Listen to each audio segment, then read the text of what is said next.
Queridos amigos, a passagem da Palavra de Deus para a qual eu gostaria de chamar sua atenção está no Evangelho de Mateus, no capítulo de número 12.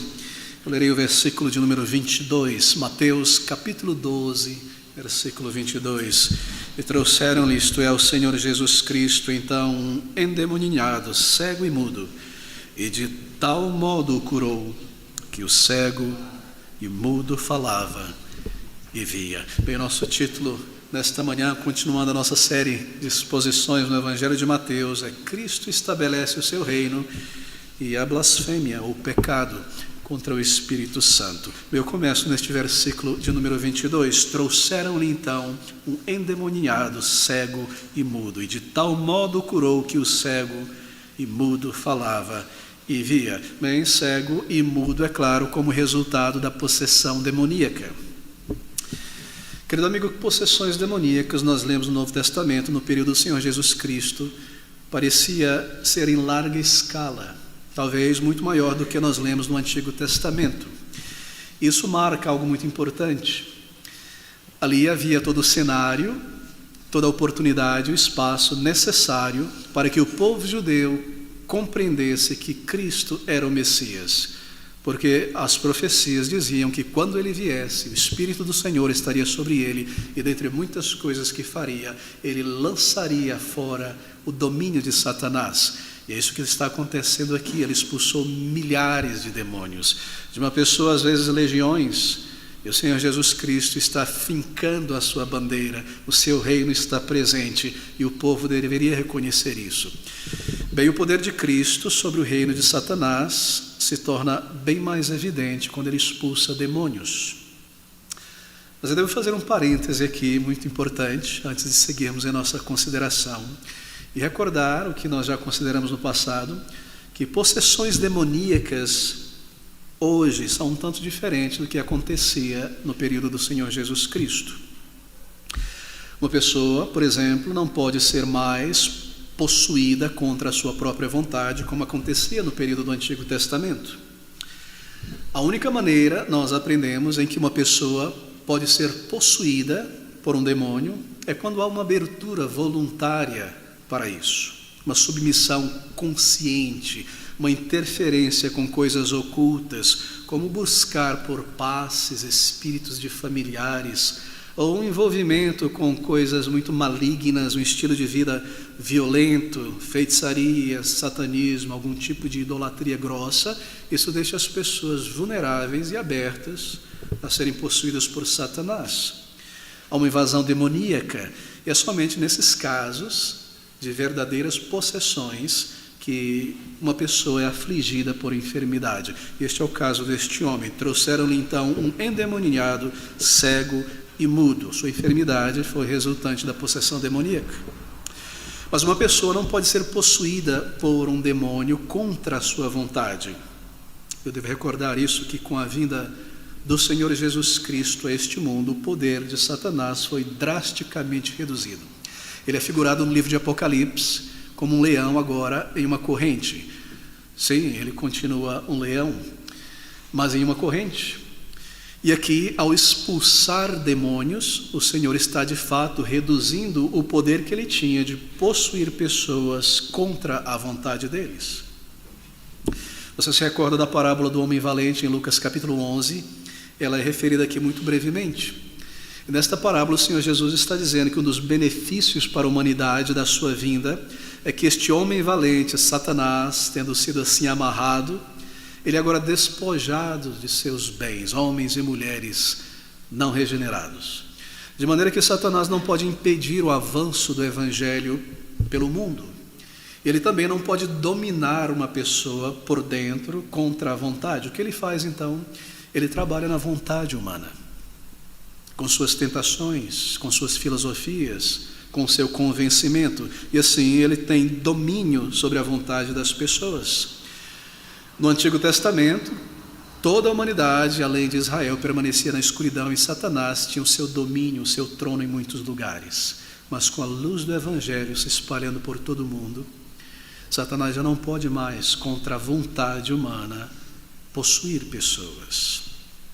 Assim, de acordo com a palavra de Deus, o papel de Satanás em nossos dias é, sobretudo, tentar as pessoas ao pecado, produzir falsas doutrinas, infiltrar-se na igreja, perseguir e afligir o povo de Deus e espalhar filosofias anticristãs. Em particular, em nosso país, onde o diabo tem um trono de fato, levar as pessoas a aprenderem diretamente de sua boca, através de psicografias, de livros psicografados, e você pode encontrar a doutrina e o ensino de Satanás em qualquer livraria e banca de jornal em nossos dias. É realmente incrível. Mas ele não pode possuir uma pessoa contra a vontade da pessoa.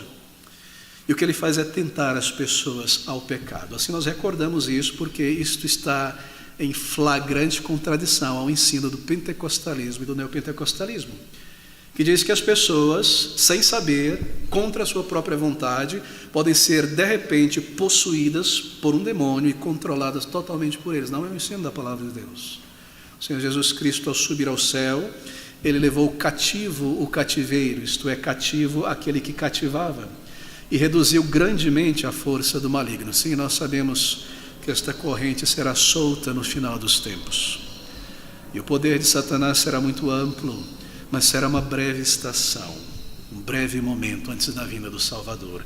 Mas até que este dia chegue, nós aprendemos esta verdade. Aqui está o Filho de Deus que se tornou homem, marcando o seu reino, avançando o seu território, comandando os servos do maligno, demônios menores, assim por dizerem, a irem embora, expulsando-os. E é claro, nós vemos aqui nesse texto o resultado disso entre aqueles que serviam ao maligno. Bem, no versículo de número 23, nós lemos essas palavras: e toda a multidão se admirava e dizia: não é este o filho de Davi? Filho de Davi é uma expressão referente ao nascimento do Messias como descendente de Davi. Mas veja, essa não é uma declaração de fé. Este é um questionamento um tanto duvidoso. Não é este o filho de Davi? Em outro lugar, poderia o Messias fazer mais milagres do que estes? Alguns criam no Senhor Jesus, mas não declaravam isso de maneira direta por causa dos fariseus, temiam os líderes da sinagoga. E assim eles colocaram isso em uma pergunta: não é este o filho de Davi?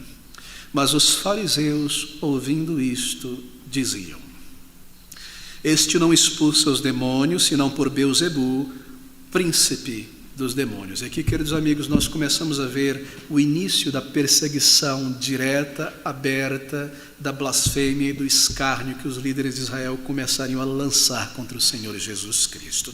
Bem, a admiração extasiada da multidão diante do poder do Senhor Jesus Cristo acendeu a inveja e a ira daqueles líderes.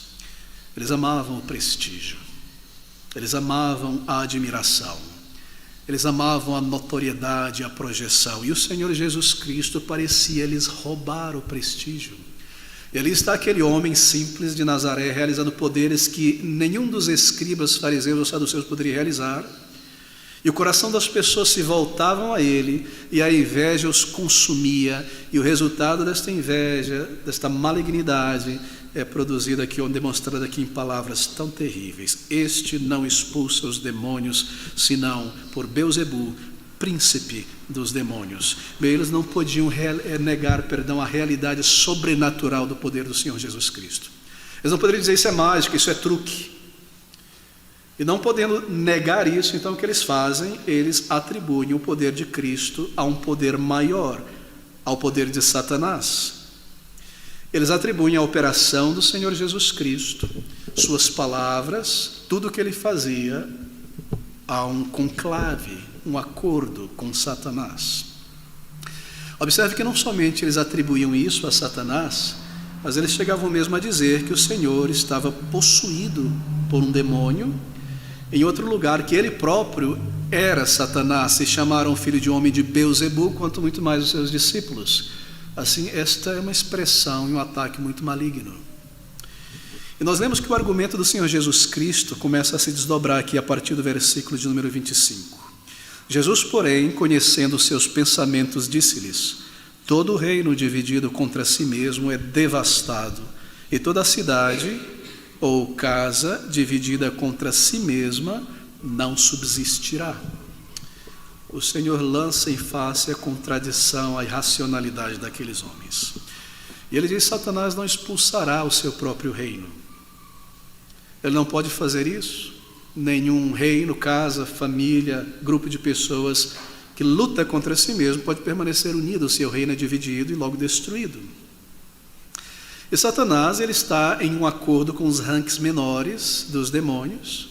Ele não pode agora então enviar esses demônios para acabar com as pessoas, então expulsá-lo das pessoas.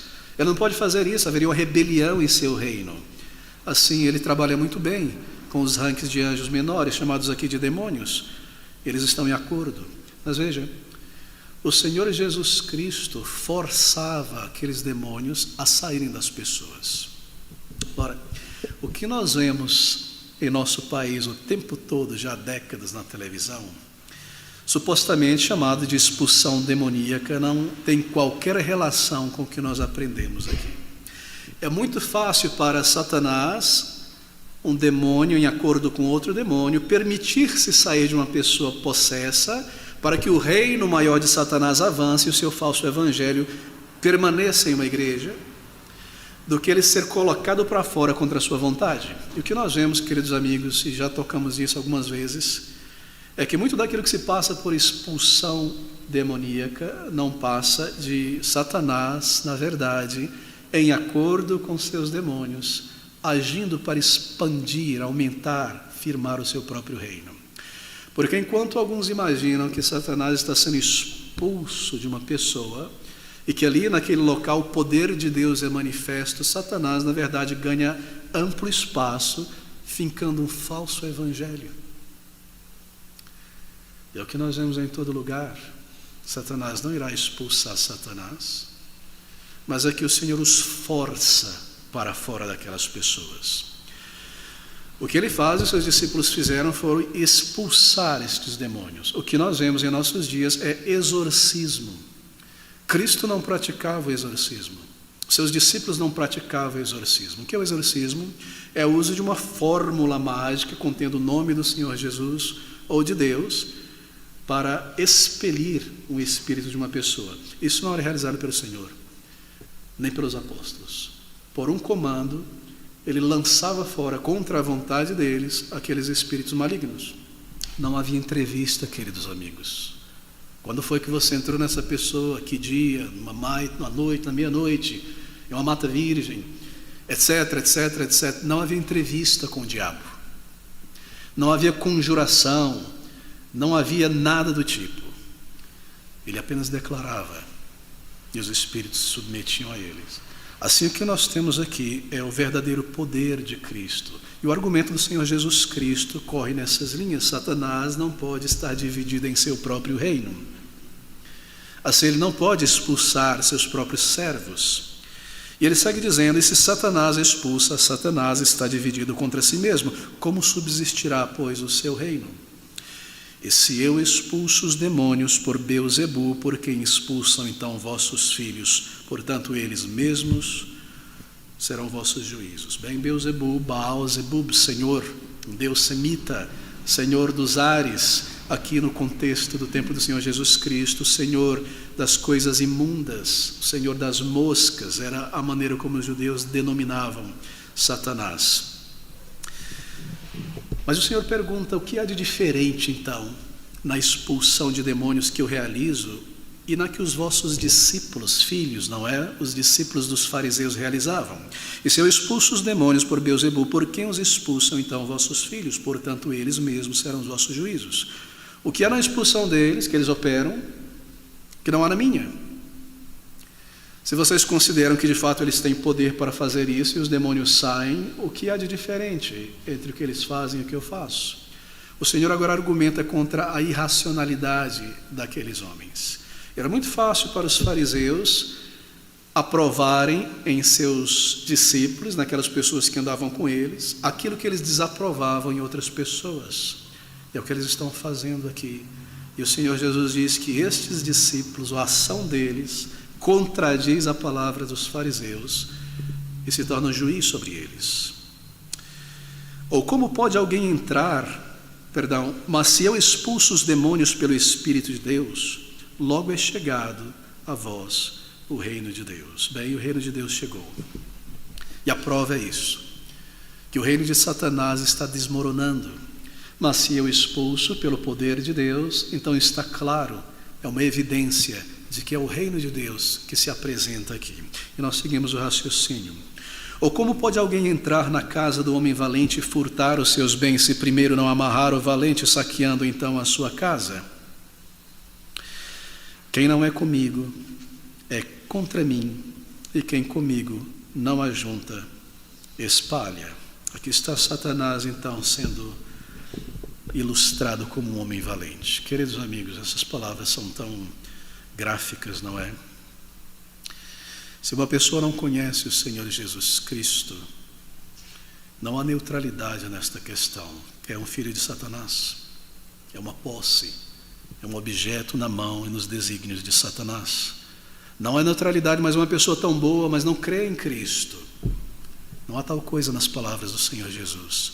E se alguém não está com Ele em seu reino, juntando almas para dentro da igreja, está espalhando almas. Não há neutralidade no reino de Deus. Quem não é comigo é contra mim. Quem comigo não ajunta, espalha. Se você é uma pessoa que não serve ao Senhor, eu devo fazer uma aplicação a crentes agora, e você não ora com o povo de Deus, e você não avança o testemunho do Evangelho regularmente com o povo de Deus, e você não está envolvido em absolutamente nada na obra do Senhor, não pense consigo mesmo que essa sua neutralidade não é um impedimento a ninguém. Não, queridos amigos. Se alguém não está fervorosamente servindo ao Senhor, está esfriando o coração de outros crentes, com sua falta de zelo, com sua falta de ação, de amor por almas, de zelo pela obra do Senhor, pelo povo de Deus. Não há neutralidade. Eu frequento a igreja, eu não faço nada, mas eu estou sempre ali, eu não meto meu nariz na vida de ninguém, assim eu não afeto a ninguém. Você afeta sim. Você dá um mau testemunho, é um mau exemplo. Não há neutralidade no reino de Deus. Como pode um soldado dormir no uniforme enquanto os demais estão lutando? Essa advertência é dirigida também a nós. Não há neutralidade. Ou nós estamos servindo ao Senhor ativamente, ou nós estamos impedindo outros por um mau testemunho, a frieza de nosso coração e a nossa disposição errada em nos preocuparmos mais com este mundo. Não há neutralidade no reino de Deus. Esta é a primeira lição que nós aprendemos aqui como crentes. Então, a partir do versículo 31, nós chegamos ao ponto: portanto, eu vos digo, todo pecado e blasfêmia se perdoará aos homens, mas a blasfêmia contra o Espírito não será perdoada aos homens. E se qualquer disser alguma palavra contra o Filho do Homem, ser-lhe-á perdoado. Mas se alguém falar contra o Espírito Santo, não lhe será perdoado, nem neste século, nem no outro, isto é, nem neste mundo ou na eternidade. Que alguém possa blasfemar contra o Espírito Santo de Deus, realmente é algo quase inconcebível, não é verdade? Eu gostaria de gastar alguns minutos aqui antes de nós seguirmos em frente.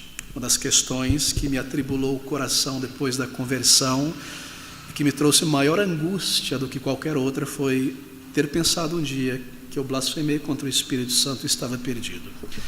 E eu devo confessar que o grande número de casos de crentes no Senhor Jesus Cristo que vêm conversar e buscar orientação bíblica muitas vezes está ligado à ideia de ter pecado contra o Espírito Santo de Deus. Assim, eu gostaria de gastar alguns minutos aqui. Queridos amigos, é um pecado contra o Espírito Santo, e nos é dito pelos próprios lábios do Senhor, o juiz de toda a terra, que é um pecado que não será perdoado, não pode ser perdoado.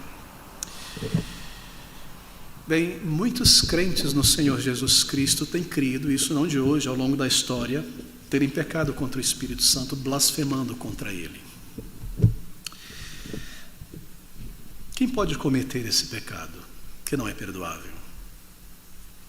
Bem, a Igreja Católica Romana, ao longo dos séculos, e muitas seitas em nossos dias, têm utilizado esse texto como uma espécie de arma contra aquelas pessoas que questionam seu falso ensino, suas práticas, suas doutrinas torcidas.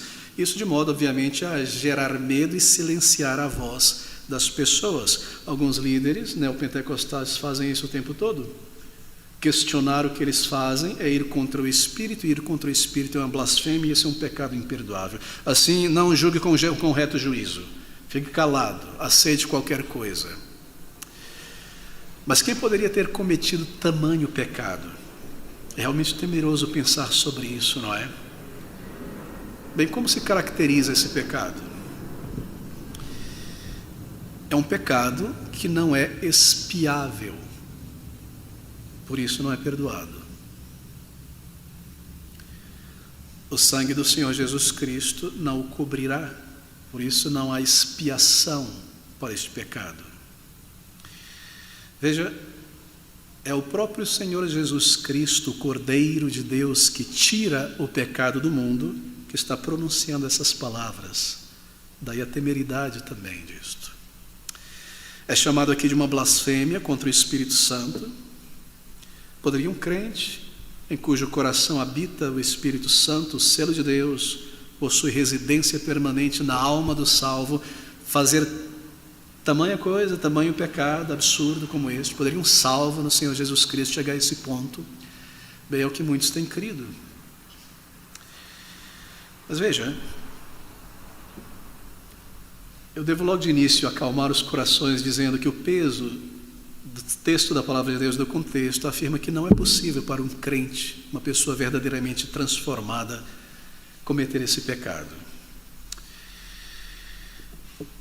O texto mostra de uma maneira muito clara que alguém que chega a este ponto de pecar contra o Senhor foi cauterizando o seu coração, permitindo-se voluntariamente a incredulidade, levantando-se consciente e voluntariamente contra o Senhor, contra a sua igreja.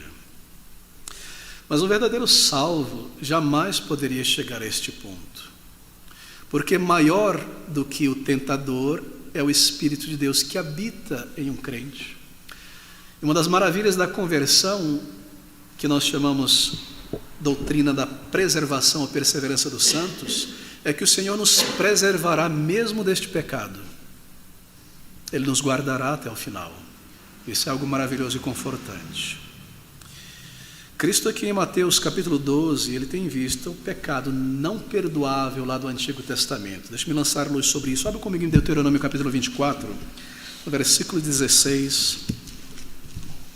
Deuteronômio capítulo 24, versículo 16. Aqui está o pecado não perdoável do Antigo Testamento. Estas palavras.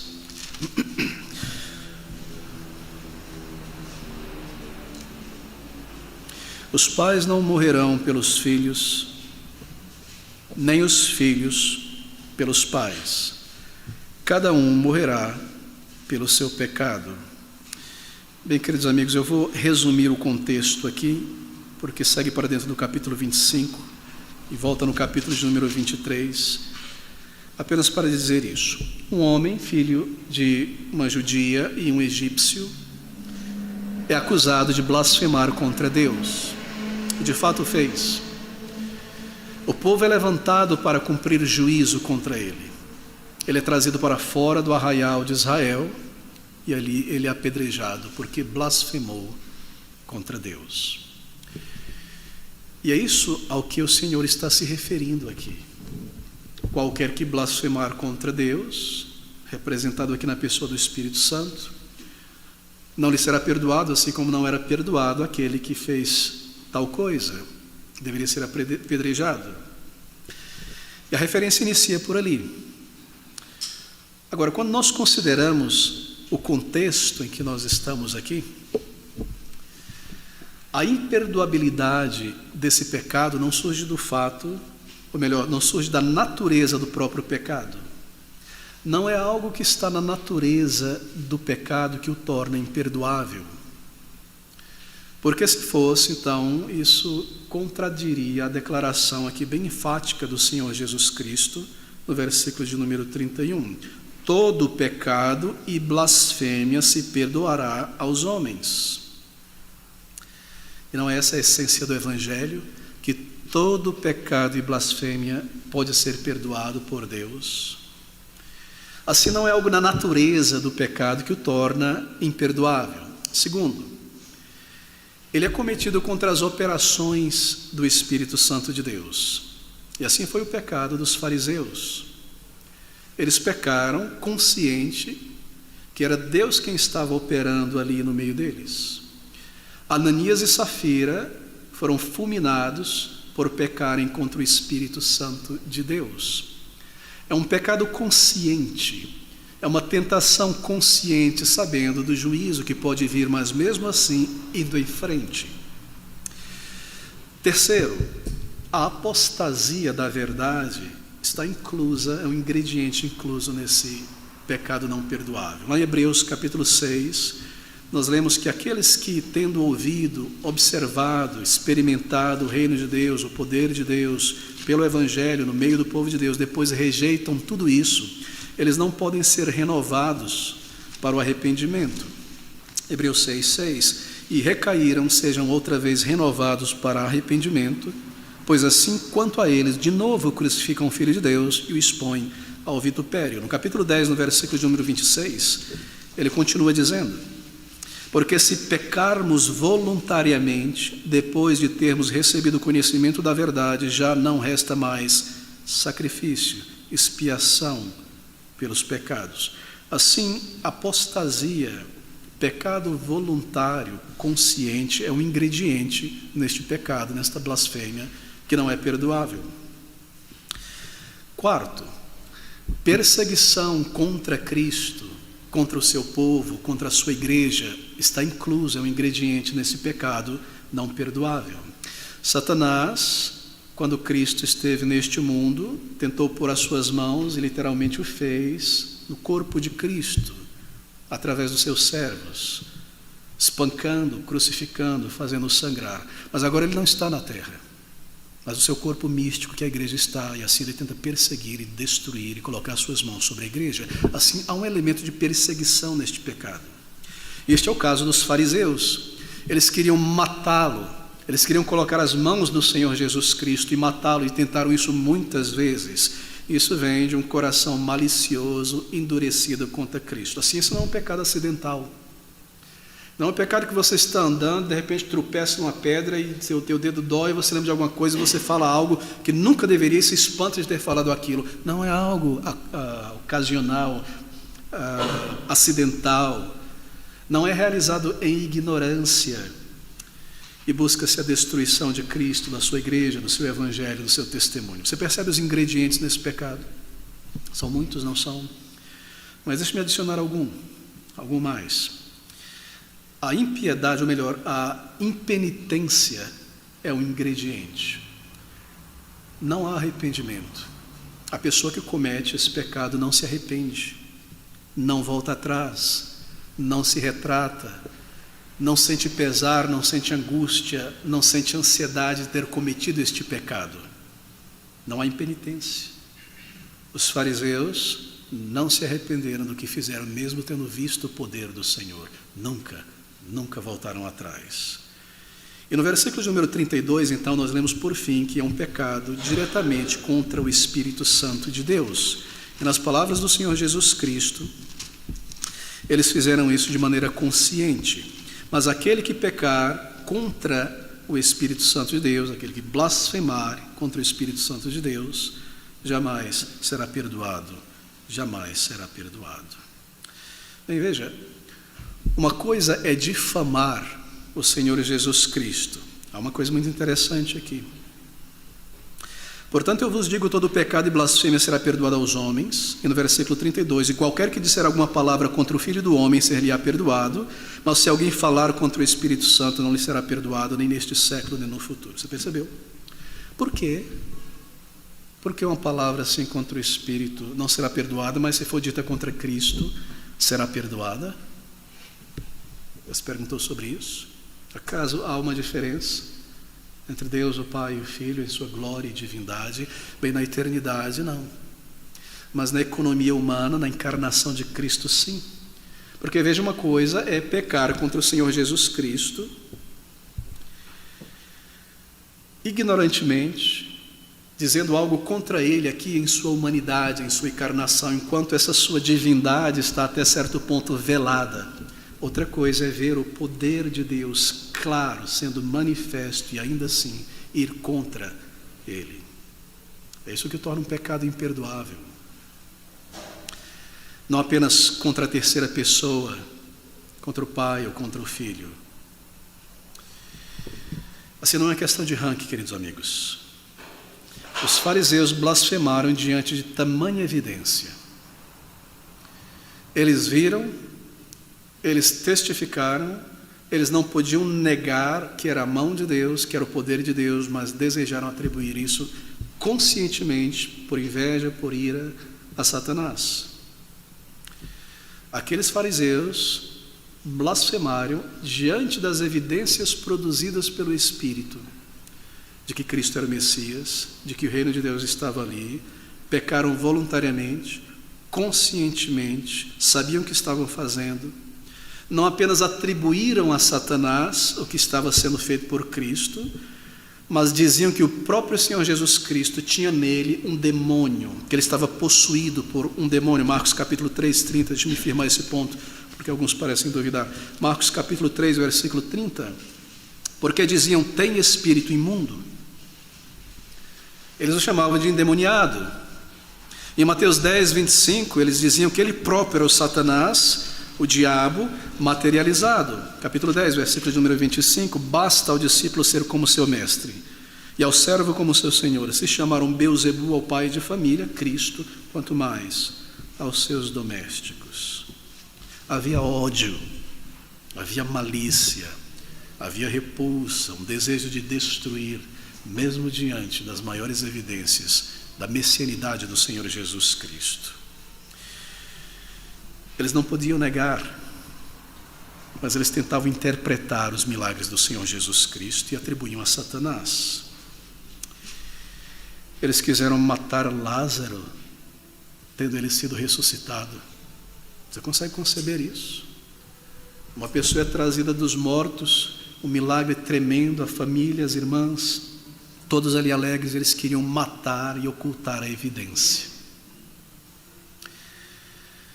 Eles tentaram esconder o sol, se fosse possível.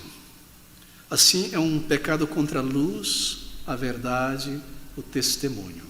Esses ingredientes formam isso, um pecado, uma blasfêmia, que não pode ser perdoada. E a pergunta permanece no ar, não é? Por quê?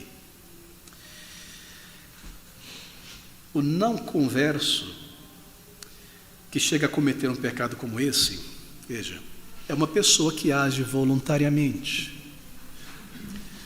Pelos ingredientes que nós vimos, é alguém que conheceu intelectualmente a verdade, é alguém que observou o poder de Deus, salvando vidas, limpando vidas, transformando vidas, resgatando vidas, curando vidas. Ele testou, ele não bebeu, não comeu, ele testou. Ele estava ali no meio do povo de Deus e viu. Sobre ele caiu a chuva de bênçãos da palavra de Deus, da comunhão dos santos. E esta pessoa voluntariamente rejeita isto, apostasia. E não somente rejeita e vai embora, mas virando as costas começa a atacar as verdades eternas. Essa pessoa precisa saber o que está fazendo e o que está atacando. Deixa eu me dar um exemplo. Você já percebeu que as maiores blasfêmias contra Cristo, cristianismo, o reino de Deus, foi produzido por ex-crentes ou em países protestantes? As bandas de rock abertamente satânicas, as pessoas que faziam certas coisas diretamente contra a pessoa de Cristo diziam isso. Por quê? Porque foram pessoas que cresceram ouvindo a palavra de Deus. E quando começaram a escrever suas músicas e produzir os seus produtos e agirem de tal maneira, de maneira X ou Y, eles sabiam muito bem o que estavam atacando. Você não percebe muito isso em países católicos, romanos ou espíritas, não é? Onde não há um ensino claro e direto da palavra de Deus. Assim nós vemos que os maiores apóstatas vêm de famílias ou de países, cidades, onde o evangelho foi pregado e a doutrina da fé foi pregado. Muitos foram filhos de pastores, muitos cresceram ouvindo a palavra de Deus, muitos, eles sabiam exatamente o que odiavam e o que estavam atacando e o que iriam produzir. E aqui é uma advertência para nós. Não pense que a neutralidade diante da verdade da palavra de Deus lhe manterá para sempre uma pessoa neutra contra Cristo. Eu não creio em Cristo e no Evangelho, minha família crê, meus amigos crê, bem, eu vou respeitá-los. Isso não vai durar muito tempo. Isso não vai muito longe. Logo você abandonará um Senhor para servir o outro. E nós somos advertidos aqui a não endurecer o nosso coração pela prática do pecado, mas correr ao Senhor e nos submeter a Ele. Como Cristo diz, beijai o Filho, isto é, submeta-se ao Filho de Deus. Faça paz com Ele. Se entregue, rogue por perdão e misericórdia enquanto há tempo. Esse coração que agora é frio para com Deus se tornará uma pedra nas mãos de Satanás contra Ele. Nós somos advertidos aqui, queridos amigos. Esse é um pecado voluntário, mas na verdade é um composto de vários pecados conscientes e voluntários. Veja que aqueles soldados que crucificaram a Cristo, eles fizeram ignorância, não foi? E o Senhor ora por eles, diz, Pai, perdoa-os, não sabem o que fazem. Mas esta blasfêmia, este pecado contra o Espírito não é ignorância. Nós lemos que o apóstolo Paulo, ele resistiu a Cristo em ignorância, ele mesmo diz isso. Ele blasfemou contra Cristo e ele obrigava aquelas pessoas que ele perseguia a blasfemarem contra Cristo, a xingarem, a pronunciarem coisas horríveis contra Cristo. Mas ele fez isso em ignorância da divindade de Cristo. Não é o caso dos fariseus e de pessoas que blasfemam contra o Espírito Santo. É diferente. É um estado determinado, consciente, inteligente contra Cristo, contra o povo de Deus, contra a verdade de Deus.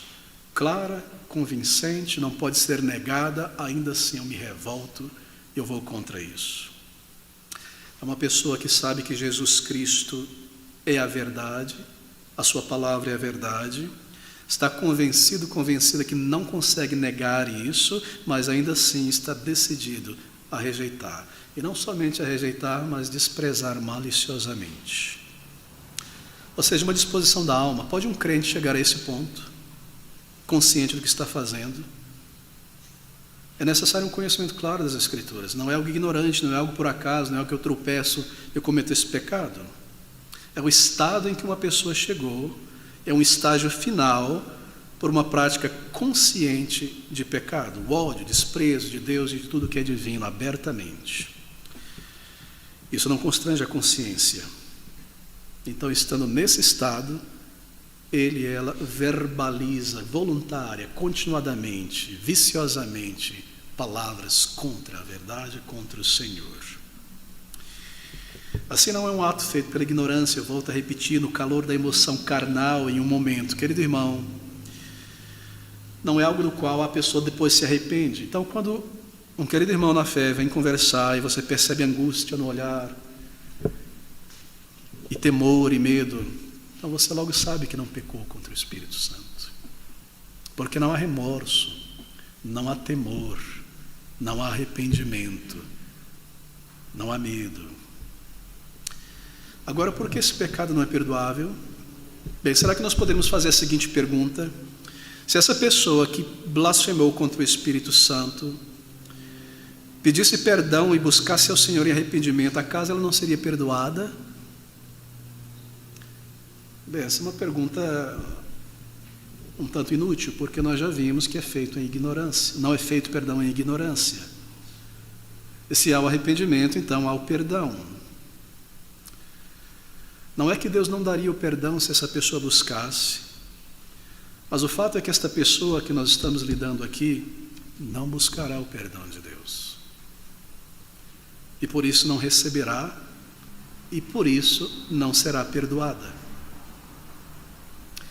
Assim, se há um remédio para a minha enfermidade de morte, o único remédio na face da terra, é colocado diante de mim este remédio, eu estou em estado terminal, não há outra solução senão este remédio, e eu pego este remédio em minha mão, neste copo, e eu entendo que ele irá me curar e me sarar, e olho para ele e falo, não quero. O que mais pode me curar? Se eu rejeito a Cristo, que pelo seu Espírito é o único que pode me convencer do pecado, da justiça e do juízo, quem mais pode me levar ao arrependimento? Assim não há perdão, porque eu lanço fora o único meio de perdão, o arrependimento dado pelo Espírito. De maneira que não é um pecado cometido por um crente, não é perdoável, porque eu lanço fora aquele que convence do pecado, da justiça e do juízo. Eu o rejeito, e o rejeito, e o rejeito, conforme ele fala pela palavra. Ele admoesta a minha consciência. Como pode haver perdão se eu lanço fora o único meio de ser perdoado? Assim nós cremos que esse é um pecado que somente uma pessoa não regenerada cometerá. Alguém que chegou a esse ponto depois de muita resistência, muito desprezo consciente e aberto à verdade de Deus. Não é um pecado de ignorância, não é um tropeço em um momento de ira, é algo obstinado. Assim é necessário também um alto nível de compreensão das verdades da palavra de Deus. Não é alguém que nunca pisou na igreja. Este é o caso dos fariseus. Eles viram, eles testemunharam, eles foram convencidos. O crente regenerado jamais cometerá um pecado assim. Ele está protegido por Deus disso. Não é maravilhoso? Mas deixe-me voltar a repetir isso. Se você se considera uma pessoa neutra, eu não posso dizer que eu sou salvo, mas também eu não sou a pior pessoa no mundo, logo você se tornará. A palavra de Deus diz que nos últimos dias, Satanás, com sua mentira, enganará de tal maneira que mesmo os eleitos serem enganados. Por que não são? Porque o Espírito de Deus habita neles. E em pouco tempo você se surpreenderá com a blasfêmia vindo dos lábios de pessoas que você nunca esperaria. E essas coisas começam a acontecer. Assim, é um pecado que não pode ser cometido por um crente salvo em quem habita o Espírito de Deus, mas uma pessoa não regenerada. O Senhor Jesus diz através de Paulo em 1 Coríntios 12:3, ninguém que fala pelo Espírito de Deus, que possui o Espírito de Deus, pode dizer Jesus é anátema, pode blasfemar contra o Espírito. E ninguém pode dizer que Jesus Cristo é Senhor, senão pelo Espírito de Deus. Bem, foi necessário então demorar um tempo nessa questão antes de prosseguirmos, mas eu espero, querido irmão e irmã, que isso te traga paz e confiança no Senhor, e mesmo um profundo senso de reverência ao nosso Deus, por tamanho amor em nos preservar de nós mesmos, e que pela presença do Espírito em nós, Ele nos guardará até o final. Eu corro para o versículo então de número 38 ao versículo de número 45, antes de concluirmos. Nosso capítulo 12, versículo de número 38, estas palavras então, na verdade versículo de número 33, perdão, ou fazei árvore boa e o seu fruto bom, ou fazei árvore má e o seu fruto mau, porque pelo fruto se conhece a árvore. Aqueles judeus, eles não queriam dançar conforme a música de João Batista, eles não queriam dançar conforme a música do Senhor Jesus Cristo. Eles eram como meninos nas praças, e as crianças vinham, vamos brincar de funeral, vamos chorar e lamentar. Não quero isso não, isso é coisa de criança. Tudo bem, então vamos nos alegrar, vamos pular, vamos dançar. Também não, outra coisa. Eles não eram satisfeitos com nada. E João Batista veio tocando música fúnebre, não é? Raça de víboras, trovejando, o julgamento, a pá em sua mão, e eles não ouviram e não se permitiram convencer. Então veio o Senhor Jesus Cristo andando com os pecadores, comendo e bebendo um vinho novo, e eles diziam, tem um demônio. Eles se contradiziam o tempo todo. Ou fazer árvore boa e o seu fruto bom, ou fazer árvore má e o seu fruto má.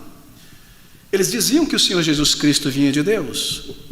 Lá em João, no capítulo 3, Nicodemos, um representante deles, procurando o Senhor Jesus Cristo à noite para no serviço com Jesus, diz, Senhor, nós, os fariseus, os saduceus, o sinédrio, nós sabemos que tu és vindo de Deus. Se a árvore é boa, porque condena os frutos.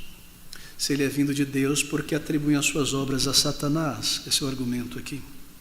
Ou fazei árvore boa e o seu fruto bom, ou fazei árvore má e o seu fruto mau, porque pelo fruto se conhece a árvore. Raça de víboras, como podeis vós dizer boas coisas sendo más? Víbora, cobras que estão sempre juntas no ninho, prontas a atacar.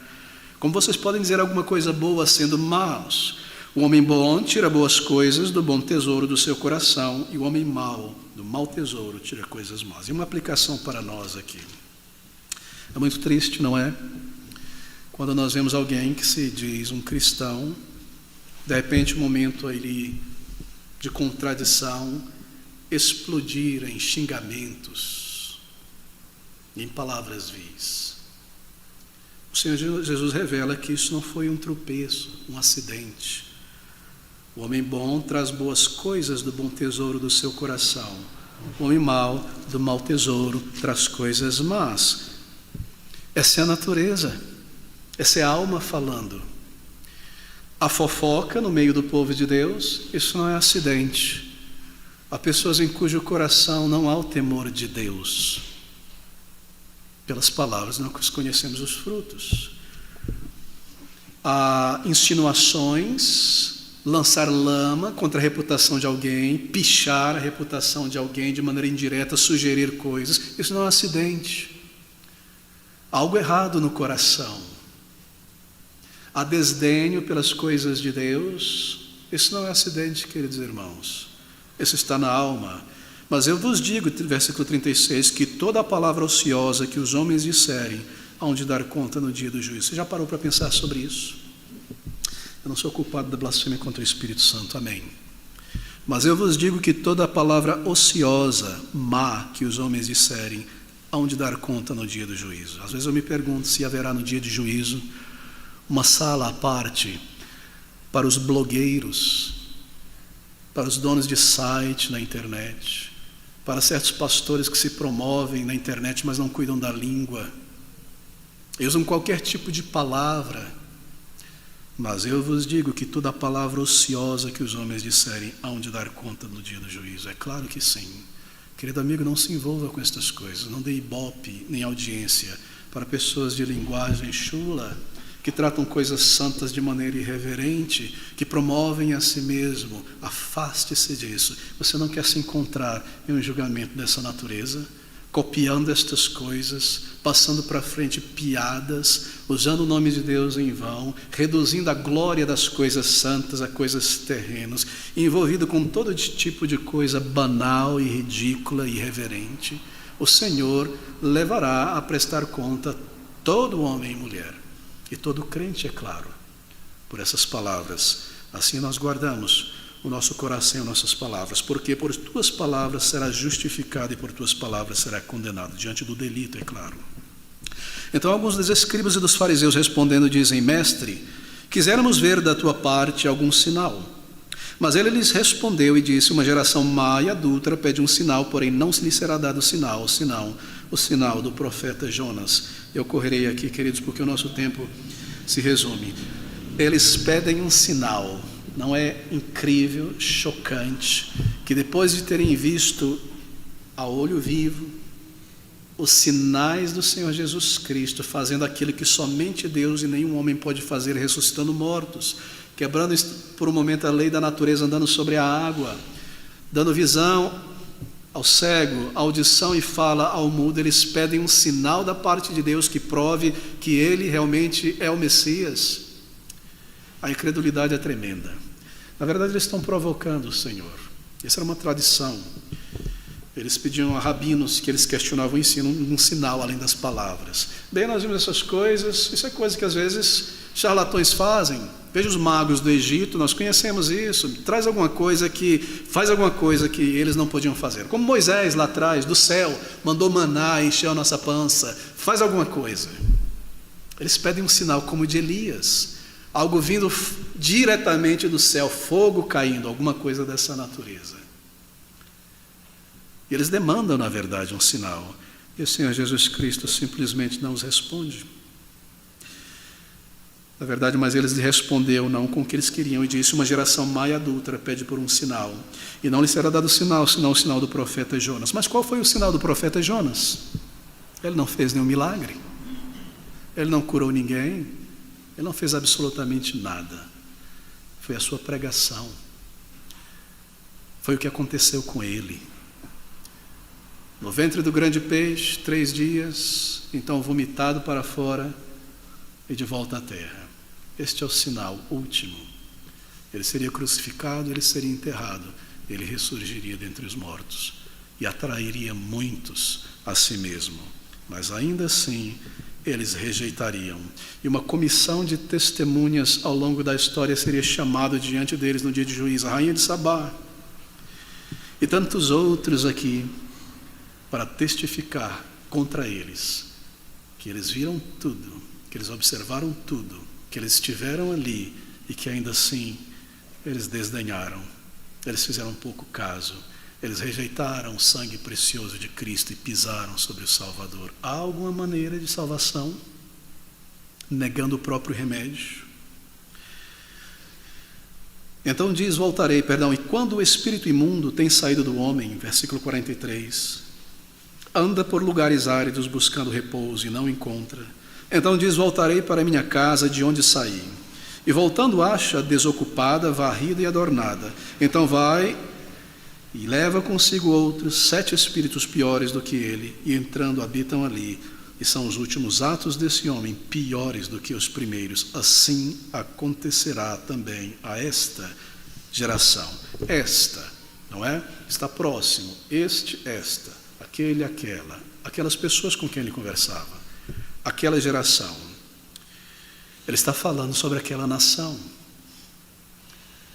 O Espírito é expulso da pessoa. O Senhor Jesus Cristo veio a Israel e a Jerusalém expulsando os demônios e tirando o poder de Satanás. E ele limpou a casa, ele foi ao templo do Senhor, a casa do Senhor, e expulsou os vendedores, e varreu a casa, e desempoeirou a casa, e mandou embora os maus espíritos. E eles rejeitam o Salvador, e o Salvador parte para a glória. E o estado daquela nação após a crucificação de Cristo foi tão terrível, tão absurdo, que a própria casa precisou ser queimada e lançada fora. E o Senhor Jesus os visita no ano 70 com destruição. E aquela casa que eles diziam casa de Jeová, templo de Jeová, e transformaram em um ídolo, virou pó. Queridos amigos, eu tenho tanto a dizer, mas eu preciso concluir aqui. Um pecado que é cometido por uma mente cauterizada, que conheceu a verdade, que conheceu a palavra de Deus. Oh, queridos amigos, eu tenho eu próprio testemunhado isso. Pessoas que eu conheci na juventude, aos 20 e poucos anos, crescendo na mesma igreja ali, na cidade de Goiânia. Me recordo de uma foto que foi enviada há um tempo atrás de um grupo de mais ou menos 15 jovens adolescentes, todos na igreja. 3 filhos de pastores, de diáconos, tocavam na banda, etc, etc. Desses 15, 2 permanecem no Senhor. Uma filha de pastor está no movimento LGBT. Um outro é um sujeito que crê no casamento, no divórcio fácil. Já se divorciou várias vezes. O outro morreu atacado por conta da sua própria violência, tomou um tiro. E assim por diante. Mas estavam todos sob o som da palavra de Deus. Todos ouvindo a palavra de Deus. Não imagine que a neutralidade nas coisas de Deus permanecerá por muito tempo. Busque ao Senhor. Corra para Ele. Clame a Ele por perdão. Seja selado com o Espírito Santo da promessa de Deus. Um pecado voluntário. Somos guardados disso. Guardados pelo Espírito Santo de Deus. Somos advertidos também que a nossa frieza irá contaminar outros na casa de Deus. Quem não ajunta com Cristo para o seu reino está espalhando. Essas são declarações de Cristo Jesus. Apenas vir à igreja e não juntar com Cristo, você está espalhando. Oh, meus queridos, eu não quero ofender a ninguém. Esse é o amor do Salvador, o amor do Senhor, sendo tão desprezado, tão blasfemado, tão rejeitado, e ainda assim chamando pecadores ao arrependimento. Está diante de nós. Que o Senhor nos abençoe e nos ajude, e aplique estas palavras à nossa alma nesta manhã.